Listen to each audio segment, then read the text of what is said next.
Who are the best Jota replacements and what are my transfer plans ahead of blank game week 26? Welcome to the Gianni YouTube show. Hope you guys are well. We've just come off a big double game week. So how are we looking for the blank game week? And what's the state of play in the next few weeks? Well, are we dead ending our teams to game week 29? Are we free hitting in 29? Are we free hitting in game week 26?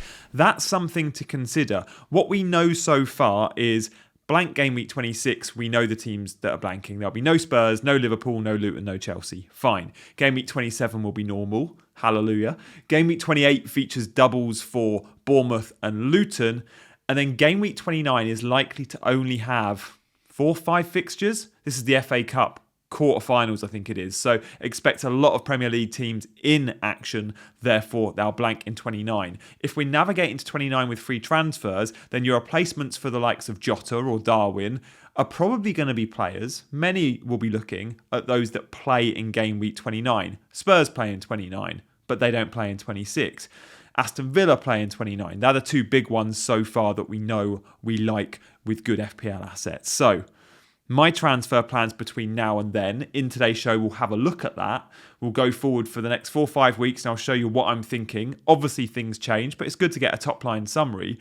But first and foremost, who are we looking to replace Diogo Jota with? Because I think many, if Spurs had a fixture, many would be like, straight away, it's Maddison, it's Kulusevski, it's Richarlison, it's Son. It's one of those 4 Spurs midfielders that we'll like, that we know play in 29 and have good fixtures and good upside potential. But with no fixture in 26 for Spurs, we're kind of ruling them out. So who are we looking at? Are we looking at West Ham assets with Bowen and Kudus? Are we looking at United assets? Garnacho maybe?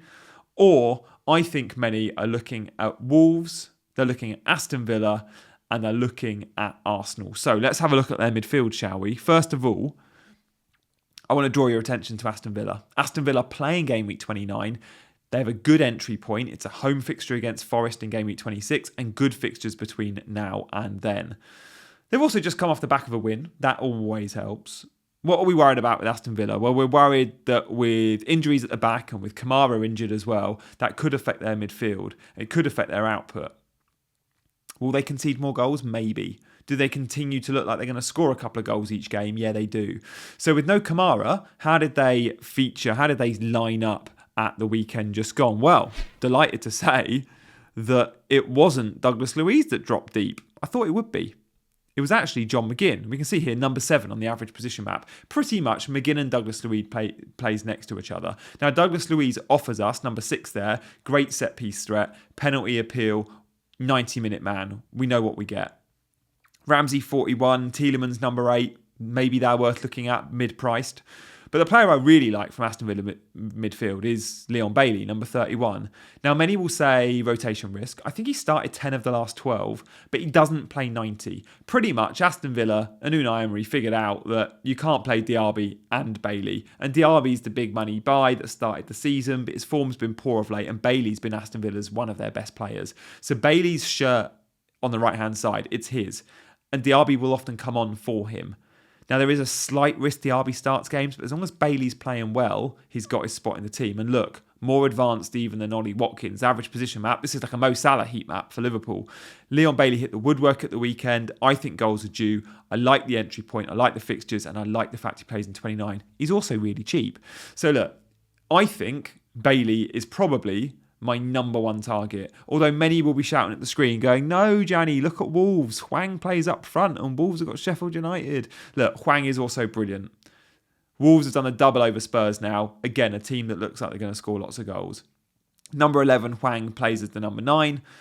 Neto, number 7 there, played wide left, but often plays wide right.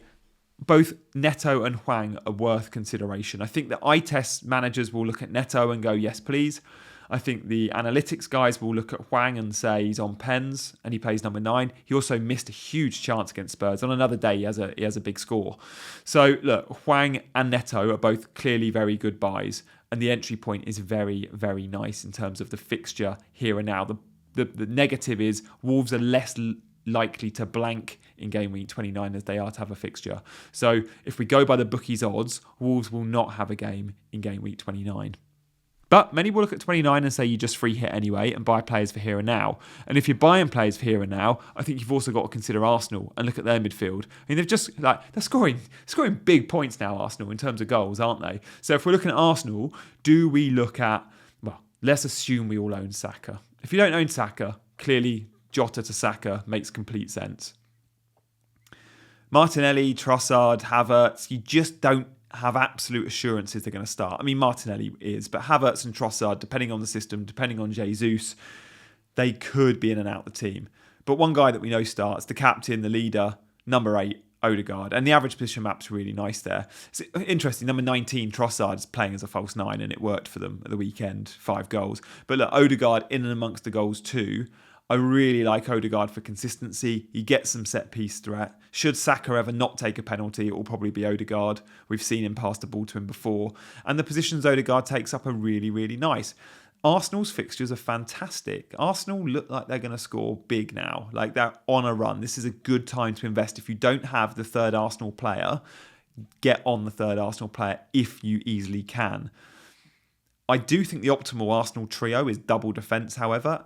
And I was 0.1 out of going Porro to Saliba last week. So I ended up going Porro to Doherty. I do think Saliba, Gabriel, Saka are the standout 3. I can't get there. Will I go Odegaard? I'm not sure. I still think I'll probably just go Gameweek 29 and Bailey. And do I want to spend that sort of money on an Odegaard? I don't know. I do like these guys. So my top replacements we've just listed. I'm not going to show you average position maps and touch maps for all of them, the West Ham guys and Garnacho, but I think I'm likely to go Neto, Hwang, Odegaard or Bailey. And if I'm doing that, shall we have a look at see how I'm actually set up for the next few weeks? So look, I've used FPL Team to have a look ahead, and straight away, I'm likely to have to take hits next game week. Now, taking hits in game week 26 is fine.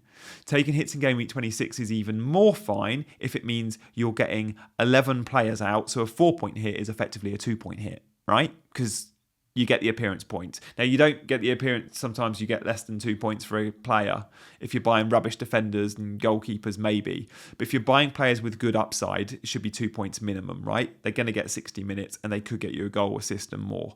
So taking hits for players with upside, knowing it's a 2-point hit, not a 4-point hit, is fine. And also knowing that they could also add to your repertoire in either Game Week 28, because if you're buying, say, a Bournemouth or Luton player, though you're probably not doing that this week. But they could add to your repertoire in Game Week 29, right? Straight away in Game Week 29, you might go, if I take an extra hit this week, not only do I get a player out in Game Week 26 that I wouldn't have ordinarily had, but I get an extra body in Game Week 29. Now, this only applies to those, of course, that aren't free hitting in 29. And I might still free hit in 29, I should add. But look, let me talk you through my transfer plans and why I might free hit in 29. Okay, we're going to talk about my transfer plans in just a sec, but before, shout out Fantasy Football Scout for sponsoring the stream. And guys, thank you for hitting that like button. And please do subscribe to the channel if you're new around here. Subscribes mean a lot. So, my plans. Could I still free hit in 29 before we see my team? Could I free hit in 29? Yes. Do I want to? No. Why don't I want to? Right, I don't want to because I think 29 is going to be a low-scoring week. And I think it will just mean I get a few extra bodies. And I think I can cover all the big names in 29. Watkins, Son, Richarlison, Tony. I think I can do that on transfers, right? I also think free hit in 34 could offer much greater upside.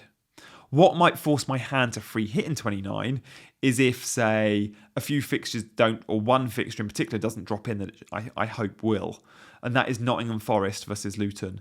Forest could go and beat Man United. Luton could go and beat City. These are unlikely scenarios. If both those teams lose, then Forest versus Luton goes ahead. And if Forest-Luton goes ahead, that's 2 extra bodies for me. That might be what swings it, although I don't know if Luton players should swing anything, especially defenders. Although Doherty, I remain as a brilliant pick. Could have scored against Man United. Could have scored loads of points against Man United. So how does my team look for the next few weeks? Well, look, I've mentioned hits in 26, and I'm definitely going to take them. Do I take a -4 or a -8? I'll tell you in my team selection video. But let's assume I take a -8. Let's assume I sell a Stupinan, who's a headache for me.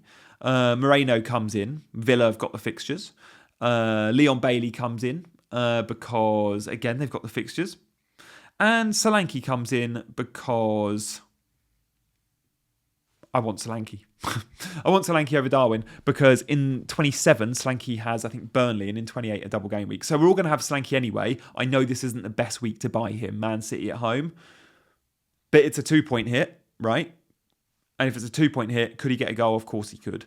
So Solanke comes in as well. So that gives me 11 this week. Actually gives me 12, but obviously Dubravka won't be playing. Areola will. 1 goalkeeper. So that looks all right. I'm okay taking 2 4-point hits here. 8 points of hits. Effectively, for Aston Villa guys, Moreno and Bailey don't have to come in. They're luxury buys, but not only do they play now, they give me 2 extra players in game week 29. Through appearance points alone, those hits are completely null and void, right? So how do we move forward from game week 26 to 27? Now, I don't like doing this too often, and I don't think I've ever done a video showing ahead my team for the next 4 or 5 weeks, because so much changes. Injuries, suspensions, players getting dropped, players being in red hot form, whatever. The schedule on your spreadsheets or in your head never goes quite to plan. But if it does and everything falls my way, this is how things are going to go. 8-point hit in 26. You'll find out more in my team selection video if I go through with that. And we'll talk more about those players in the team selection video later this week. But then if I do that, how am I set for the next few weeks? Well, game week 27, straight away, I'm like, again, just like I targeted Aston Villa, now it's time to start targeting Spurs, right? So if we're targeting Spurs, they've got Crystal Palace at home, and I know I want them in game week 29. Do I need triple City attack for the Manchester derby? Well, maybe. And Foden has actually done really well in that fixture. I could sell Foden or De Bruyne. I could roll, but I could sell Foden or De Bruyne. So let's assume I'm selling Foden, keep De Bruyne, keep Haaland. Son comes in. That could be Richarlison or Maddison. Or Kulusevski, I doubt it though. Okay, 1 free transfer, fine. All the main bases covered. Means I'm probably benching a Bailey. Fine. Keepers all set. We then get through to game week 28. It's a double game week. Oh, I've got 3 doublers. Brilliant. I'm probably happy with that. If Bournemouth by this point have an announced fixture in game week 29, maybe you go bigger on a Bournemouth player. You go, I'm going to buy Senesi or I'm going to buy Tavernier or whoever. You're going to buy extra Bournemouth because they've got fixtures in 29. Maybe you buy Adebayo or Morris because, again, they've got fixtures in game week 29 and a double in 28. But as things stand, I could roll a transfer this week.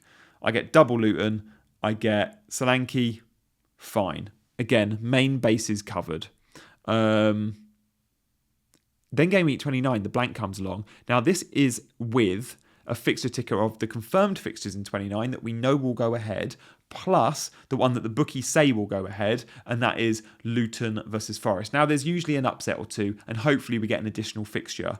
But this is how I see it, right? I'd be rolling into 29, so I'd have 2 free transfers, and I'd probably make 3. 3 transfers gets me 11. So straight away, Solanke comes out for Tony. Tony versus Burnley is a very captainable option. Very captainable option. And then it's going bigger on the Spurs players. So in this scenario, Saka comes out and the other Man City midfielder, De Bruyne, comes out. And I go Son, Maddison and Richarlison. It gives me all the main threats to those free hitting on 29. If you're free hitting on 29, the players I'm scared of are going to be Tony, Watkins and Spurs attackers. But I'd have them all just from taking -12 between now and then. I think I'm okay with -12 between now and then if it saves the chip and it also gets me those appearances that I wouldn't have ordinarily had anyway. So that's where I think I'm at. As I said, I don't like doing these scenarios too far in advance because there is so much that can change.